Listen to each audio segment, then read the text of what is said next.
Hello friends, ಹೇಗಿದ್ದೀರಾ? ಎಲ್ಲರೂ ಆರಾಮಿದ್ದೀರಾ ಅಂದ್ಕೋತೀನಿ. ನನ್ನ ಇವತ್ತಿನ ವ್ಲಾಗ್ನಲ್ಲಿ ಮಾರ್ನಿಂಗ್ ಟಿಫನ್ಗೆ ಪೂರಿ ಸಾಗುನ ಮಾಡಿದ್ದೆ. ಒಂದು ಕಲರ್ಫುಲ್ ರೆಸಿಪಿ ಅಂತಲೇ ಹೇಳ್ಬೋದು. ಸಾಗು ಅಂತೂ ತುಂಬಾ ಚೆನ್ನಾಗಿತ್ತು, ಟೇಸ್ಟು ಅಷ್ಟೇ ಡಿಫ್ರೆಂಟ್ ಆಗಿತ್ತು. ಸ್ವಲ್ಪ ಡಿಫ್ರೆಂಟಾಗಿ ಮಾಡಿದ್ದೆ ಅಂತಲೇ ಹೇಳ್ಬೋದು. ಸೊ ಅದನ್ನೆಲ್ಲ ಯಾವ ರೀತಿ ಮಾಡಿದ್ದೆ ಅನ್ನೋದನ್ನು ಇವತ್ತು ನಿಮ್ಮ ಜೊತೆ ಶೇರ್ ಮಾಡ್ತೀನಿ.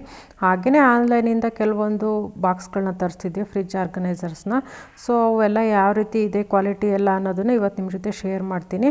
ಹಾಗೆಯೇ ಅದಕ್ಕಿಂತ ಮುಂಚೆ ಯಾರು ನನ್ನ ವ್ಲಾಗ್ನ ಫಸ್ಟ್ ಟೈಮ್ ನೋಡ್ತಿದ್ರೆ ವಿಡಿಯೋನ ಲೈಕ್ ಮಾಡಿ ಮತ್ತು ಸಬ್ಸ್ಕ್ರೈಬ್ ಮಾಡಿ ಅಂತ ಹೇಳ್ತಾ ನಾನು ಇವತ್ತಿನ ವ್ಲಾಗ್ನ ಶುರು ಮಾಡ್ತಾ ಇದ್ದೀನಿ. ಸೊ ವೆಲ್ಕಮ್ ಟು ಸ್ವೀಕೃತಿ. ನಾನಿವತ್ತು ಮಾರ್ನಿಂಗ್ ಟಿಫನ್ಗೆ ಪೂರಿ ಮತ್ತು ಸಾಗುನ ಮಾಡೋಣ ಅಂದ್ಕೊಂಡೆ. ಮೊದಲಿಗೆ ಒಂದು ಬಟ್ಲಿನಷ್ಟು ಮೈದಾ ಹಿಟ್ಟು ಮತ್ತು ಒಂದು ಬಟ್ಲಿನಷ್ಟು ಗೋಧಿ ಹಿಟ್ಟನ್ನು ತಗೊಂಡಿದ್ದೀನಿ. ಬರೀ ಮೈದಾ ಹಿಟ್ಟಾದರೆ ತಿನ್ನೋದಕ್ಕೆ ಆಗಲ್ಲ, ಸುಮ್ಮನೆ ರಬ್ಬರ್ ಥರ ಆಗ್ತವೆ. ಬಟ್ ಗೋಧಿ ಹಿಟ್ಟನ್ನು ಹಾಕಿದ್ರೆ ಟೇಸ್ಟು ಒಂದು ಸ್ವಲ್ಪ ಚೇಂಜ್ ಇರುತ್ತೆ ಮತ್ತು ಚೆನ್ನಾಗಿನೂ ಬರ್ತವೆ ಅಂತ ಅಂದ್ಬಿಟ್ಟು ಒಂದು ಬಟ್ಲು ಗೋಧಿ ಹಿಟ್ಟು ಮತ್ತು ಒಂದು ಬಟ್ಲು ಮೈದಾ ಹಿಟ್ಟು ಹಾಕ್ಕೊಂಡು ಅದಕ್ಕೆ ರುಚಿಗೆ ಎಷ್ಟು ಬೇಕೋ ಅಷ್ಟು ಸ್ವಲ್ಪ ಉಪ್ಪನ್ನ ಹಾಕ್ಕೊಂಡು ಮತ್ತು ನೀರು ಹಾಕ್ಬಿಟ್ಟು ನೀಟಾಗಿ ಕಲಿಸ್ಕೊತಾ ಇದ್ದೀನಿ. ಚಪಾತಿ ಹಿಟ್ಟನ್ನು ಯಾವ ರೀತಿ ಕಲಿಸ್ಕೊತೀವಿ ಅದಕ್ಕೆ ಈ ಹಿಟ್ಟನ್ನು ಕಲಿಸ್ಕೋಬೇಕು. ಪೂರಿ ಅಂದರೆ ಯಾರಿಗೆ ತಾನೇ ಇಷ್ಟ ಇರಲ್ಲ ಅಲ್ವಾ? ಎಲ್ಲರೂ ಇಷ್ಟಪಡೋ ಅಂಥದ್ದೇ. ಕಾಮನ್ನಾಗಿ ಎಲ್ಲರ ಮನೇಲೂ ಪೂರಿ ಮಾಡೇ ಮಾಡ್ತಾರೆ.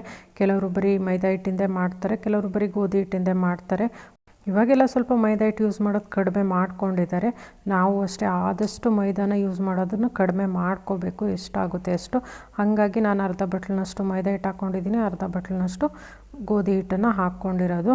ಸೊ ಹಿಟ್ಟನ್ನೆಲ್ಲ ಅದಕ್ಕೆ ಕಲಿಸ್ಬಿಟ್ಟು ಒಂದು ಪಾತ್ರೆನ ಮುಚ್ಚಿ ತೆಗೆದಿಟ್ಟಿದ್ದೀನಿ. ಅಷ್ಟರೊಳಗೆ ಸಾಗುಗೆ ಬೇಕಾಗಿರೋಂಗೆ ಆಲೂಗೆಡ್ಡೆನ ಒಂದೇ ಒಂದು ಆಲೂಗೆಡ್ಡೆ ತೊಗೊಂಡಿದ್ದೀನಿ. ಅದನ್ನು ಕಟ್ ಮಾಡಿಬಿಟ್ಟು ಮೇಲ್ಗಡೆ ಸಿಪ್ಪೆನ ತೆಗೆದು ಬೇಯೋದಕ್ಕೆ ಇಟ್ಕೊತಿದ್ದೀನಿ. ಸೊ ಆಲೂಗೆಡ್ಡೆ ಬೇಯಿಸೋದ್ರೊಳಗೆ ಒಗ್ಗರಣೆಗೆ ಈರುಳ್ಳಿ, ಕ್ಯಾರೆಟು ಮತ್ತು ಒಂದು ಟೊಮೊಟೊನ ಕಟ್ ಮಾಡ್ಕೊತಾ ಇದ್ದೀನಿ. ಕ್ಯಾರೆಟ್ ಹಾಕ್ತಿರೋದೇ ಇದಕ್ಕೆ ಸ್ಪೆಷಲ್ ಅಂತಲೇ ಹೇಳ್ಬೋದು. ಟೇಸ್ಟು ತುಂಬಾ ಚೆನ್ನಾಗಿರುತ್ತೆ ಕ್ಯಾರೆಟ್ ಹಾಕೋದ್ರಿಂದ. ಸಾಗು ಅಂತಂದರೆ ಬರೀ ಆಲೂಗೆಡ್ಡೆ ಅಥವಾ ಬಟಾಣಿ ಹಾಕ್ಬಿಟ್ಟೆ ಮಾಡ್ಕೋಬೋದು. ಬಟ್ ಕ್ಯಾರೆಟ್ ಹಾಕಿರೋದ್ರಿಂದ ಸಾಗು ಕಲರ್ಫುಲ್ಲಾಗೂ ಇರುತ್ತೆ ಮತ್ತು ಟೇಸ್ಟು ಒಂದು ಸ್ವಲ್ಪ ಡಿಫ್ರೆಂಟಾಗಿರುತ್ತೆ. ತುಂಬಾ ಚೆನ್ನಾಗಿ ಬಂದಿತ್ತು ಸಾಗು. ಸೊ ಸಾಗು ಮಾಡೋರು ಒಂದು ಕ್ಯಾರೆಟ್ ಹಾಕ್ಕೊಂಡ್ರೆ ತುಂಬಾ ಚೆನ್ನಾಗಿರುತ್ತೆ. ಅದು ಪೂರಿಗಂತೂ ಬೆಸ್ಟ್ ಕಾಂಬಿನೇಷನ್ ಅಂತಲೇ ಹೇಳ್ಬೋದು.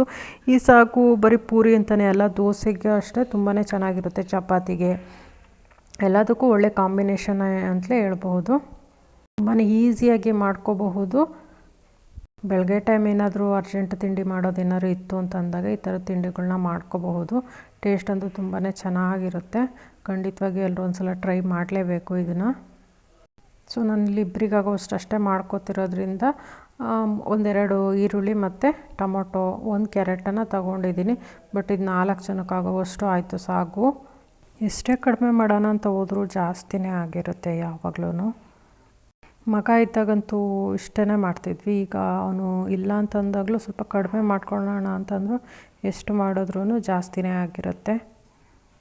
ಕ್ಯಾರೆಟ್ನ ಹಾಗೆ ಬಾಣಲಿಲಿ ಫ್ರೈ ಮಾಡೋದ್ರಿಂದ ಚಿಕ್ಕದಾಗಿಯೇ ಕಟ್ ಮಾಡ್ಕೋಬೇಕು. ಇಲ್ಲಾಂತಂದರೆ ದಪ್ಪ ಆಗಿಬಿಟ್ರೆ ಬೇಗನೆ ಫ್ರೈ ಆಗೋಲ್ಲ, ಬೇಗ ಬೇಯ್ಕೊಳ್ಳಲ್ಲ. ಹಾಗಾಗಿ ಕ್ಯಾರೆಟ್ನ ತುಂಬಾ ಚಿಕ್ಕದಾಗಿಯೇ ಕಟ್ ಮಾಡಿಕೊಂಡೆ. ಅಷ್ಟರಲ್ಲಿ ವಿಷಲು ಆಗಿತ್ತು. ಸೊ ಆಲೂಗೆಡ್ಡೆದು ಮೇಲ್ಗಡೆ ಸಿಪ್ಪೆ ಎಲ್ಲ ತೆಗೆದಿರೋದ್ರಿಂದ ಆರಾಮಾಗಿ ಸ್ಮ್ಯಾಶ್ ಮಾಡಿಕೊಂಡೆ. ಇನ್ನು ಆಲೂಗೆಡ್ಡೆ ಪಲ್ಯಕ್ಕೆ ದೋಸೆ ಜೊತೆಗೆ ಎಲ್ಲ ಮಾಡುವಾಗೆಲ್ಲ ಮೇಲ್ಗಡೆ ಸಿಪ್ಪೆ ತೆಗೆದ್ಬಿಟ್ಟೆ ಬೇಯಿಸ್ಕೊಂಬಿಟ್ರೆ ಆರಾಮಾಗಿ ಸ್ಮ್ಯಾಶ್ ಮಾಡ್ಕೊಂಬಿಡ್ಬೋದು. ಇಲ್ಲಾಂದರೆ ಬಿಸಿ ಇರುತ್ತೆ, ಸಿಪ್ಪೆ ತೆಗಿಯೋಕೆ ಆಗ್ತಿರಲ್ಲ. ಸೊ ಮೊದಲೇ ಸಿಪ್ಪೆ ತೆಗೆದ್ಬಿಟ್ಟೆ ಹಾಕ್ಕೊಂಬಿಟ್ರೆ ಬೇಯೋದಕ್ಕೆ ಇಟ್ಕೊಂಡ್ರೆ ಆರಾಮಾಗಿ ಸ್ಮ್ಯಾಶ್ ಮಾಡ್ಕೋಬಹುದು. ಮತ್ತು ನಾನಿಲ್ಲಿ ಒಗ್ಗರಣೆಗೆ ಇಟ್ಕೋತಾ ಇದ್ದೀನಿ. ಮೊದಲಿಗೆ ಒಂದು ಬಾಣಲಿಗೆ ಸ್ವಲ್ಪ ಎಣ್ಣೆನ ಹಾಕ್ಬಿಟ್ಟು 1 ಸ್ಪೂನಷ್ಟು ಜೀರಿಗೆ ಮತ್ತು 1 ಸ್ಪೂನಷ್ಟು ಸಾಸಿವೆ, ಹಾಗೆಯೇ ಅವೆರಡು ಸ್ವಲ್ಪ ಫ್ರೈ ಆದಮೇಲೆ ಕಟ್ ಮಾಡಿಟ್ಟಿರೋವಂಥ ಈರುಳ್ಳಿ, ಕರಿಬೇವನ್ನ ಹಾಕಿ ಫ್ರೈ ಮಾಡ್ಕೋತಾ ಇದ್ದೀನಿ. ಈರುಳ್ಳಿನ ತುಂಬ ಹೊತ್ತು ಫ್ರೈ ಮಾಡ್ಕೊಳ್ಳೋಂಗಿಲ್ಲ, ಏಕೆಂದರೆ ಕ್ಯಾರೆಟ್ನು ಹಾಕ್ಕೊಂಡು ಫ್ರೈ ಮಾಡ್ಕೋಬೇಕಲ್ಲ. ಹಾಗಾಗಿ ಜಸ್ಟ್ ಮಿಕ್ಸ್ ಮಾಡಿ ಅದ್ರ ಜೊತೆಗೆ ಕಟ್ ಮಾಡಿಟ್ಟಿರೋವಂಥ ಕ್ಯಾರೆಟ್ನು ಹಾಕ್ಕೋತಾ ಇದ್ದೀನಿ. ಏಕೆಂದರೆ ಈರುಳ್ಳಿ ಜೊತೆಗೆ ಕ್ಯಾರೆಟ್ನು ಬೇಯ್ಕೋಬೇಕು. ಈರುಳ್ಳಿನೂ ಬೇಗ ಫ್ರೈ ಆಗಿಬಿಡುತ್ತೆ, ಬಟ್ ಕ್ಯಾರೆಟೇ ಬೇಗ ಫ್ರೈ ಆಗೋಲ್ಲ, ಬೇಗ ಬೇಯ್ಕೊಳ್ಳಲ್ಲ. ಸೊ ಹಾಗಾಗಿ 1-2 ನಿಮಿಷಕ್ಕೇ ಕ್ಯಾರೆಟ್ನು ಹಾಕಿ ಮಿಕ್ಸ್ ಮಾಡಿ ರುಚಿಗೆ ಎಷ್ಟು ಬೇಕೋ ಅಷ್ಟನ್ನು ಉಪ್ಪನ್ನ ಹಾಕ್ಕೋತಾ ಇದ್ದೀನಿ. ಉಪ್ಪನ್ನ ಹಾಕ್ಕೊಂಡ್ರೆ ಆ ಉಪ್ಪಿನ ನೀರು ಬಿಟ್ಕೊಳ್ಳುತ್ತಲ್ವ. ಸೊ ಹಾಗಾಗಿ ತರಕಾರಿನೂ ಬೇಗ ಬೇಯ್ಕೊಳ್ಳುತ್ತೆ, ಈರುಳ್ಳಿ ಮತ್ತು ಕ್ಯಾರೆಟ್ ಎರಡೂ ಬೇಗನೆ ಬೇಯ್ಕೊಳ್ಳುತ್ತೆ ಅಂದ್ಬಿಟ್ಟು ಉಪ್ಪೆಲ್ಲ ಹಾಕ್ಬಿಟ್ಟು ನೀಟಾಗಿ ಮಿಕ್ಸ್ ಮಾಡಿ ಮುಚ್ಚಳನ ಮುಚ್ಚಿ ಒಂದು 5 ನಿಮಿಷ ಬಿಟ್ಟೆ. ಸೊ ಬೇಗನೆ ಬೇಯ್ಕೊಳ್ಳುತ್ತೆ ಅಂತ ಅಂದ್ಬಿಟ್ಟು.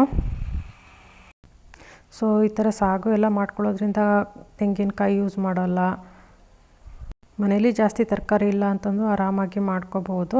ನಂತರ ಸ್ವಲ್ಪ ಹೊತ್ತು ಒಂದು 5 ನಿಮಿಷ ಆದಮೇಲೆ ಅದಕ್ಕೆ ಒಂದು ಸ್ಪೂನಷ್ಟು ಶುಂಠಿ ಬೆಳ್ಳುಳ್ಳಿ ಪೇಸ್ಟ್ನ ಹಾಕ್ಕೊಂಡು ನೀಟಾಗಿ ಮಿಕ್ಸ್ ಮಾಡಿ ಆನಂತರ ಕಟ್ ಮಾಡಿ ಇಟ್ಕೊಂಡಿರೋಂಥ ಟೊಮೊಟೊನ ಹಾಕಿ ಒಂದು 2-3 ನಿಮಿಷ ಫ್ರೈ ಮಾಡಿಕೊಂಡೆ.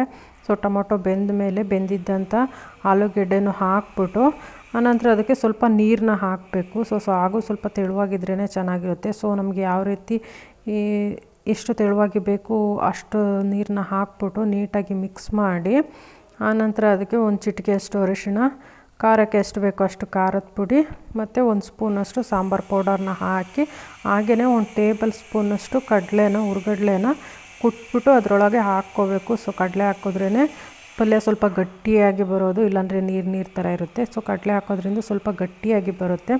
ಸೊ ಎಲ್ಲನೂ ಮಿಕ್ಸ್ ಮಾಡಿ ಒಂದು 2-3 ನಿಮಿಷ ಮುಚ್ಚಳನ ಮುಚ್ಚಿ ಕುದಿಸಿದ್ರೆ ಸೂಪರಾಗಿರುವಂಥ ಕಲರ್ಫುಲ್ ಆಗಿರುವಂಥ ಸಾಗು ರೆಡಿ ಆಯಿತು. ಸೊ ಪಲ್ಯನೆಲ್ಲ ಮಾಡಿಟ್ಬಿಟ್ಟು ಪೂರಿನ ಮಾಡ್ಕೋತಾ ಇದ್ದೀನಿ.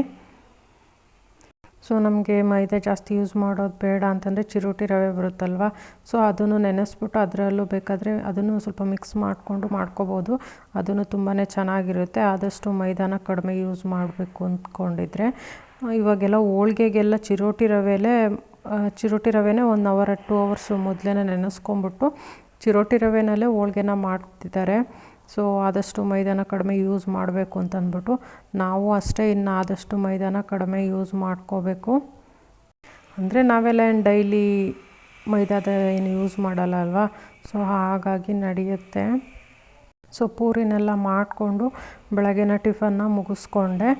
ಇವತ್ತು ಆನ್ಲೈನಲ್ಲಿ ಕೆಲವೊಂದನ್ನು ಬುಕ್ ಮಾಡಿದ್ದೆ. ಸೊ ನಾನು ಈ ಸಲ ಶಾಪ್ಸಿನಲ್ಲಿ ಬುಕ್ ಮಾಡಿದ್ದೆ ಫ್ರಿಡ್ಜ್ ಆರ್ಗನೈಸರ್ಸು ಬಾಕ್ಸ್ಗಳನ್ನ. ಶಾಪ್ಸಿನೇನು ಫ್ಲಿಪ್ಕಾರ್ಟ್ ಅವ್ರದ್ದೇ, ಹಾಗಾಗಿ ಕ್ವಾಲಿಟಿನೂ ಚೆನ್ನಾಗಿರುತ್ತೆ ಅಂತ ಅಂದ್ಕೊಂಡು ತರಿಸ್ಕೊಂಡೆ. ಬಟ್ ಕ್ವಾಲಿಟಿ ನಾರ್ಮಲಾಗಿದೆ, ಇನ್ನೇನು ಕಾಸಿಗೆ ತಕ್ಕನ ಕಜ್ಜಾಯ ಅನ್ನೋದ್ರಂಗೆ ನಾವೆಷ್ಟು ರೇಟಿಂದು ಬುಕ್ ಮಾಡಿರ್ತೀವಿ ಅದಕ್ಕೆ ತಕ್ಕನಾಗಿದೆ ಅಂತಲೇ ಹೇಳ್ಬೋದು.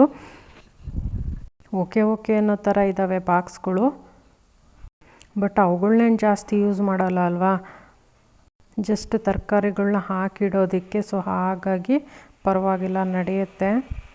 ನಿನ್ನೆ ವಿಡಿಯೋದಲ್ಲಿ ಕೆಲವೊಂದು ವಿಷಯಗಳನ್ನ ಮಾತಾಡಿದ್ದೆ.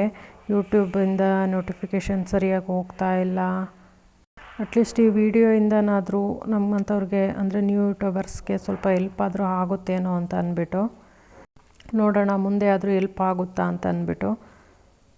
ಸುಮ್ಮನೆ ದೊಡ್ಡ ಯೂಟ್ಯೂಬರ್ಸ್ನೇ ಬೆಳೆಸ್ತಾರೆ, ಹೊಸ್ದಾಗಿ ಏನಾದ್ರು ಟ್ರೈ ಮಾಡೋರಿಗೆ ಯಾವುದೇ ಅವಕಾಶಗಳನ್ನೂ ಕೊಡೋದೇ ಇಲ್ಲ.